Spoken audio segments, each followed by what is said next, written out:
पाठ 10.2 वचन नंबर। संज्ञा शब्द के जिस रूप से यह पता चलता है कि वह शब्द एक इकाई के रूप में ग्रहण किया जाएगा या अनेक के रूप में, व्याकरण में शब्द के उस रूप को वचन कहते हैं। जैसे एक घोड़ा, बच्चा, मधुमक्खी, डिब्बा। अनेक घोड़े, बच्चे, मधुमक्खियां, डिब्बे। वचन के भेद। जिस तरह हिंदी में 2 लिंग होते हैं, उसी तरह वचन भी 2 होते हैं। वचन एक वचन, बहुवचन। एक वचन जिस शब्द से किसी एक ही व्यक्ति या वस्तु का बोध होता है, वह शब्द एक वचन में माना जाता है। जैसे किताब, कॉपी, साइकिल, लड़का आदि। बहुवचन जिस शब्द से एक से अधिक व्यक्तियों या वस्तुओं का बोध होता है, वह शब्द बहुवचन में माना जाता है। जैसे किताबें, कॉपियां, साइकिलें, लड़के आदि। संज्ञा शब्दों पर वचन का प्रभाव। हिंदी में एक वचन शब्दों से बहुवचन बनाने के लिए शब्दों के सही लिंग की जानकारी होना बहुत जरूरी है। क्योंकि पुल्लिंग शब्दों के बहुवचन बनाने वाले प्रत्यय अलग हैं, तो स्त्रीलिंग शब्दों के बहुवचन बनाने वाले प्रत्यय अलग। उदाहरण के लिए कमरा तथा माला दोनों ऐसे तो एक वचन के शब्द हैं जिनके अंत में आ प्रत्यय आ रहा है, आकारांत, परंतु कमरा शब्द पुल्लिंग है तो माला शब्द स्त्रीलिंग। इसीलिए इनके बहुवचन रूप भी अलग अलग ढंग से बनाए जाते हैं। जैसे कमरा जमा ए कमरे, माला जमा ए मालाएं। यदि कोई कमरा तथा माला शब्दों के लिंग से परिचित नहीं है, तो वह बहुवचन बनाते समय कमरा का बहुवचन कमराएं बना सकता है या माला का बहुवचन माले बना सकता है। अतः एक वचन से बहुवचन बनाते समय निम्नलिखित बातों का ध्यान रखिए। वचन परिवर्तन के नियम। शब्दों को पहले पुल्लिंग तथा स्त्रीलिंग 2 अलग अलग वर्गों में बांट लीजिए। जैसे पुल्लिंग लड़का, बच्चा, घोड़ा, पानी, दूध, छाता, कवि, भालू, धोबी, साधु, नौकर, पाठक। स्त्रीलिंग लकड़ी, सब्जी, गाय, गायिका, सड़क, बुढ़िया, बहू, मेज, गली, आंख, माता, चूहिया। अब फिर से इन शब्दों पुल्लिंग तथा स्त्रीलिंग को इस प्रकार 2-2 उपवर्गों में बांट लीजिए। पुल्लिंग शब्दों में से आकारांत शब्दों को एक उपवर्ग में तथा शेष सभी को दूसरे उपवर्ग में बांटिए। स्त्रीलिंग शब्दों में ईकारांत तथा ईयांत शब्दों को एक उपवर्ग में तथा अन्य शब्दों को दूसरे उपवर्ग में बांटिए। जैसे पुल्लिंग आ से अंत होने वाले आकारांत शब्द लड़का, बच्चा, घोड़ा, छाता। अन्य शब्द पानी, दूध, कवि, भालू, धोबी, साधु, नौकर, पाठक। स्त्रीलिंग इया से अंत होने वाले ई कारांत तथा इयांत शब्द लकड़ी, सब्जी, बुढ़िया, गली, चूहिया। अन्य शब्द गाय, गायिका, सड़क, बहू, मेज, आंख, माता। अब इन सभी शब्दों के बहुवचन निम्नलिखित नियमों के आधार पर बनाइए। पुल्लिंग आकारांत शब्दों में ए प्रत्यय जोड़कर। अन्य पुल्लिंग शब्दों के बहुवचन रूप एक वचन के ही समान रहते हैं, क्योंकि इनमें शून्य प्रत्यय जोड़ा जाता है। स्त्रीलिंग ईकारांत तथा इयांत शब्दों में आ प्रत्यय जोड़कर। अन्य स्त्रीलिंग शब्दों में ए प्रत्यय जोड़कर।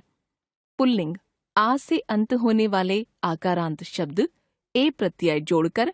लड़का जमा ए लड़के, बच्चे, घोड़े, छाते।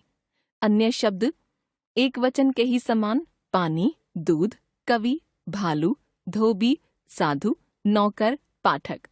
स्त्रीलिंग इया से अंत होने वाले ई कारांत तथा इयांत शब्द आ प्रत्यय जोड़कर।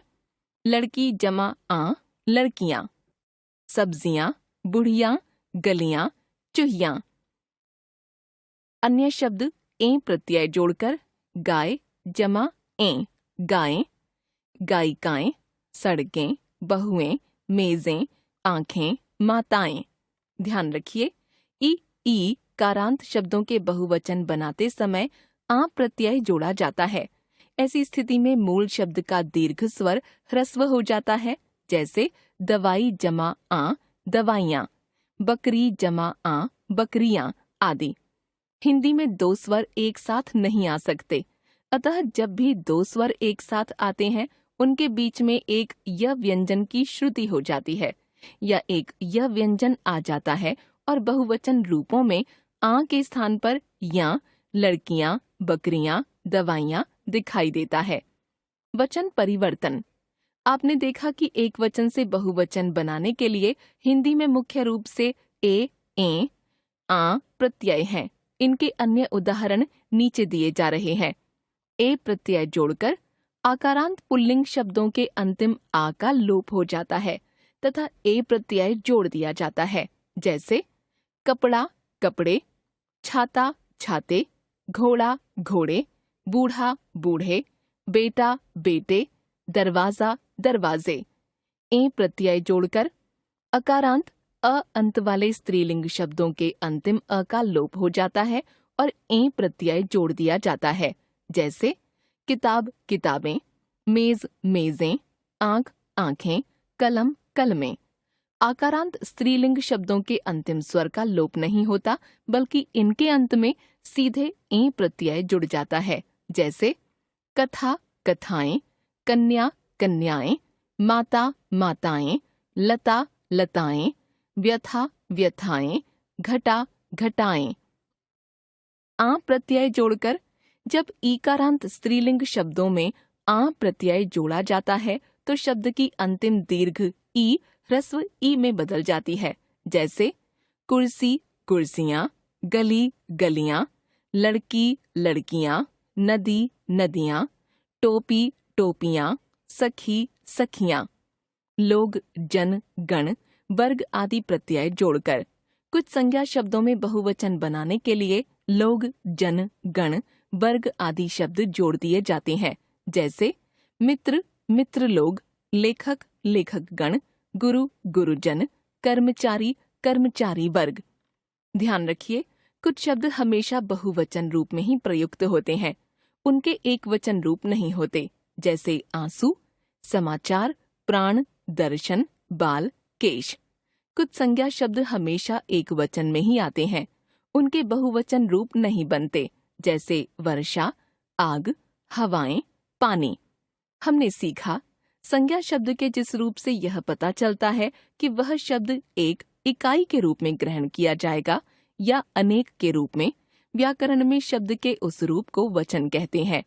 हिंदी में संज्ञा शब्दों के दो वचन होते हैं, एक वचन तथा बहुवचन। वचन परिवर्तन के लिए संज्ञा शब्दों के लिंग की जानकारी होना अनिवार्य है। पुल्लिंग संज्ञा शब्दों के लिंग परिवर्तन के दो नियम हैं।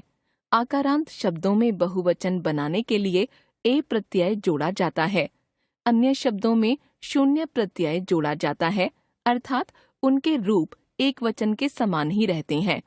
स्त्रीलिंग शब्दों के बहुवचन बनाने के भी दो नियम हैं। ई कारांत तथा ईयांत शब्दों के बहुवचन आ प्रत्यय जोड़कर बनाए जाते हैं। अन्य स्त्रीलिंग शब्दों के बहुवचन ए प्रत्यय जोड़कर बनाए जाते हैं।